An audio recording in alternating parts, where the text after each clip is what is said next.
Hi. Hey, How are you? good. What do you, just ask it, how Yep. do you plan on playing Xavier? Foster? Oh man, can I worry about this year's team first? I thought we were talking recruiting. We can. You know, I mean, he just brings a lot of skill to the table. You know, at six, whatever you want to call him, 6'10", 6'11", 7 foot. The great thing is that he has a great body. He's got a good body right now, and being over there a couple weeks ago, it looks good. You know, and you know, the one thing I think you can play him a lot of different places. He gives you ability to stretch the floor, whether it's trail threes, but also he gives you someone who can score around the basket as well. But the one thing I think he provides defensive is a guy who can rebound and really take baskets away. And so, I mean, the way we play, I mean, 4 out, 5 out, I mean, he'll have opportunity to really play all over the floor and, you know, and just continue to grow his skill level. So, but we're really excited to get him. And, you know, my staff did a really good job over a long period of time with him and his family. And so hopefully they may be over here next week.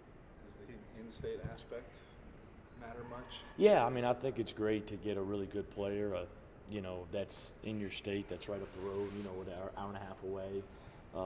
You know, to choose Iowa State, I think is huge. And so, you know, he really recruited him for almost 4 years. You know, really three and a half years, I guess 3 years.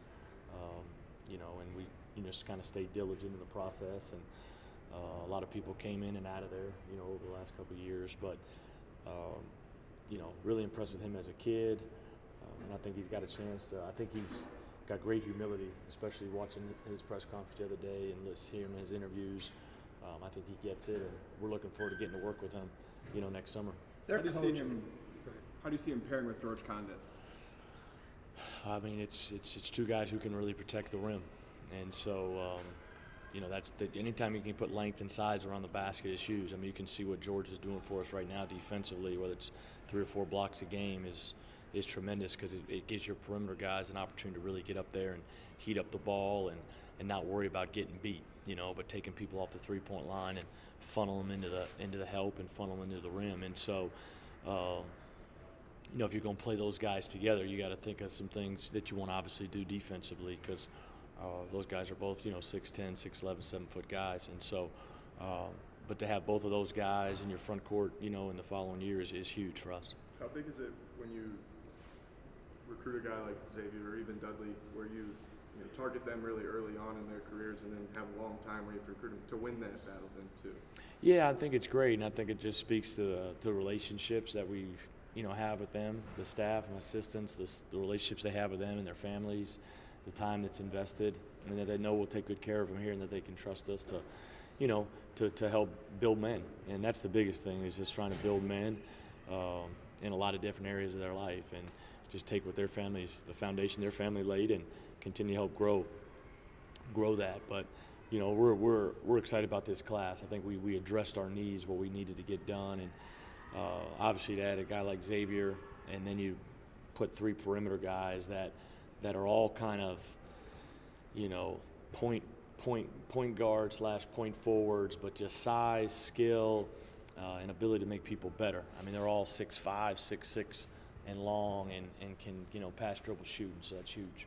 Ryan, their coach over there at Tuscaloosa, was telling me off to the side that, you know, when I said what made Iowa State stick out to you, and he brought up a number of things, but one thing caught my attention. He said that your recruiting, he said Coach Prohm's recruiting style is just different than other people's, and it set Iowa State aside from others.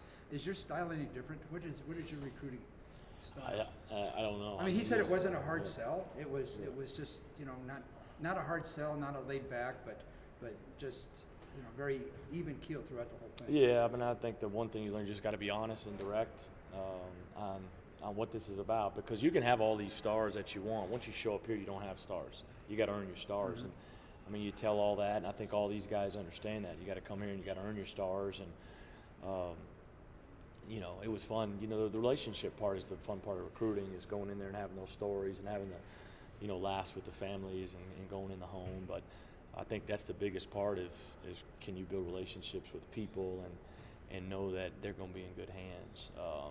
it's really never going to be a rah-rah deal. Rah-rah, those things they're going to fizzle out pretty soon.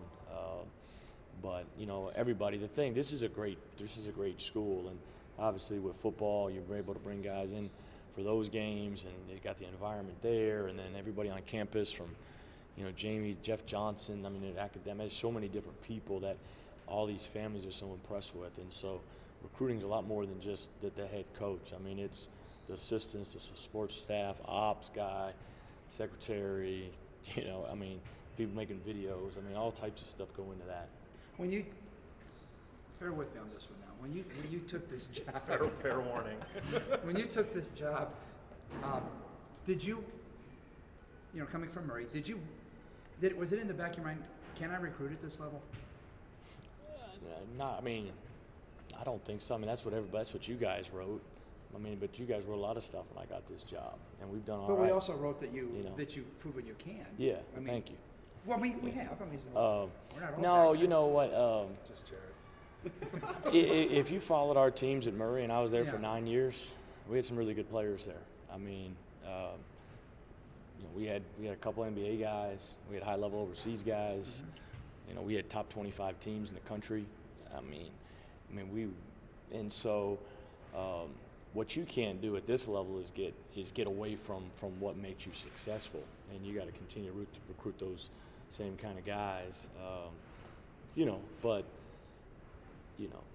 we're going to try to do things the right way. But I don't know. I mean, I don't think it was ever a concern. It was, like I said, the only concern at this level is just is letting people down, and but that's from a standpoint of not being successful, and the recruiting and all that other stuff. That's just part of the business, part of the job. But I'd never really worried about that. We got a good staff, good support staff, and I mean, I was talking to my old AD today, just talking about how great this place is, because I had to talk to him about something else, and I told him, I said, man, we had 14,000, like 13,500 for our first 2 home games. I'm like, where else do you get that? And so, I mean, there's a ton to sell here, top to bottom, from Jamie, like I said, to Jeff. I mean, all these people that meet with, and Natalie. I mean, it's a phenomenal place, to where we should get good players. The list of your MBA alumni is significant now. How much work is that doing for you guys? Well, I think it just those guys that are in NBA, and we've got. I mean, it's probably, if you count the guys that are from Murray, it's double-figure guys. In the last 8 years, but those guys. Man, those guys worked for it. They earned the right to be in the NBA. I mean, you look at George and Nash, Matt Thomas, Deontay, Nate. Those guys, Mary Shayok. I mean, those guys' work ethic and character is off the charts. And so, I think that's what you really sell to these kids is, hey, you can come here and do it the right way. By putting time in the gym, being invested, having great people around you. But obviously, it's got to help a little bit. What also helps, I would think, is just how much these former guys follow what's going on. Like Monte texted me yesterday after the class came out. You know what I mean? Like, I saw, Naz said something. It's just these guys care, and they really, really love this place. And that's what I think probably is the biggest thing to show recruits. How important is the Southern Miss game before you go to the Bahamas to just finish up? Yeah, it's good. I think this is a great break in the schedule because we haven't practiced in a while. We got back from Oregon. It was a quick practice getting ready for Northern Illinois. We need these 4 out of the next 5 days to really practice and get better. But it's a huge game, obviously, because it's the next game. But we want to go in, take care of home, but we want to go down there to the Bahamas with some momentum. But Southern Miss, I know Jay really well. He grew up, he's a Mississippi guy. I used to go recruit there was a little guard he had back in the day at, I think, St. Stanislaus he used to be at. And so I've known Jay forever. Jay was at Southeastern Louisiana for a long time, where I spent a long time. So we got a lot of roots. And, one of my former guys at Murray State transferred and played for him at Southeastern. And I know his assistants real well. And so we've got some ties with them and their program. He does a tremendous job. He won a junior college national championship. He'll have a lot of pride in that Southern Miss job and having that. And so going to be really well coached, really good defensively, and so we need to make sure we're on our A game. You mentioned you liked the schedule before. Obviously, there's a long way off after too. Did you design it that way to have the one game in a couple of weeks, and how do you want to try to utilize that? No, Micah does our schedule. He does an unbelievable job. The guy from Northern Illinois, Mark, stopped me. He's like, man, your schedule is a beast. Our non-conference schedule is probably the best non-conference schedule we've had since I've been here. But it's great. I mean, you got two really, really good home game opportunities with Seton Hall and Iowa from a BCS, standpoint.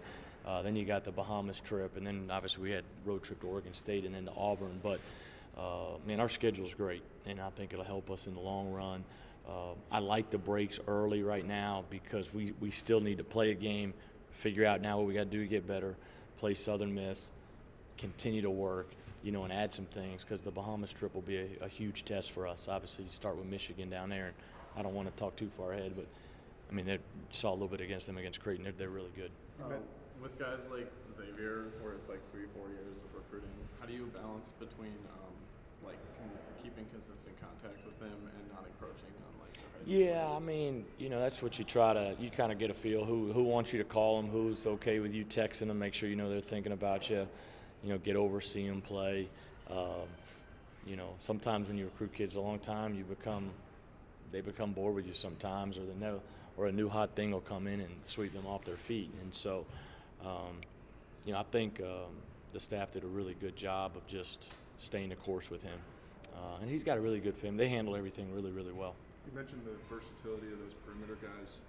With them all being around the same size, a lot of length, is that kind of trying to get back to what the composition of last year's roster was like a little bit? Yeah, I mean, we got to get some more size in the perimeter, and we want to get to where we're interchangeable. And, ideally, you love to play, I hate to use the word small ball, but, 4 guards are interchangeable parts. Doesn't matter who brings the ball up or who's playing where. But I think the biggest thing was just recruiting size and skill, and I think we did that.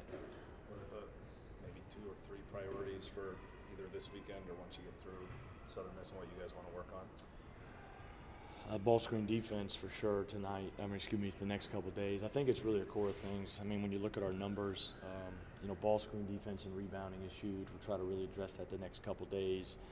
Zone offense, our zone offensive attack, and also our zone defense. And then a couple little things defensively that we need to add.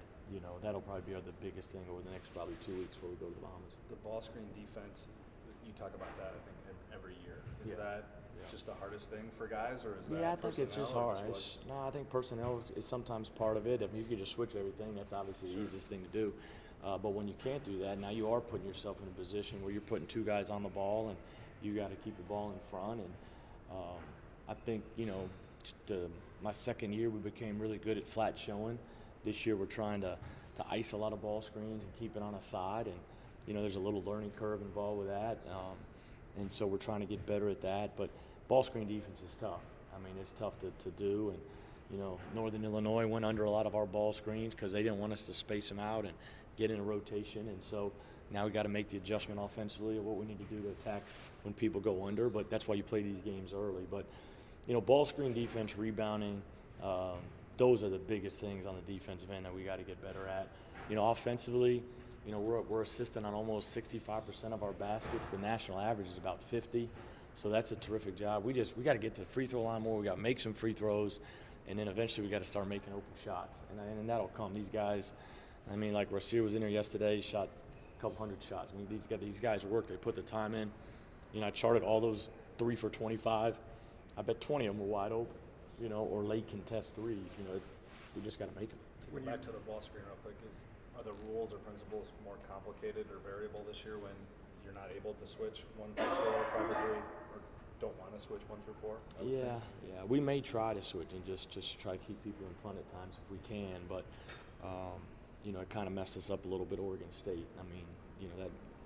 The 3-point line's what's hurt us. If we guard the 3, we're probably 3-0 right now. But there's a lot of variables in ball screen defense, personnel, who you're playing, can the 5-man shoot, and so we may adjust and go back and forth with a couple different coverages all year. When you want to ice everything, is that putting more pressure on guys like Solomon and Mike, or is it a harder adjustment for the guards, I guess? And it's a little bit of both, I would think, because they got to work in tandem. But they got to work in tandem in any ball screen coverage unless you're switching. And you still got to do it in tandem there. Switching is just easy if you can just switch out, keep everything in front. But, with our personnel, it's probably better to, whether it's flat show, ice, we will switch at times.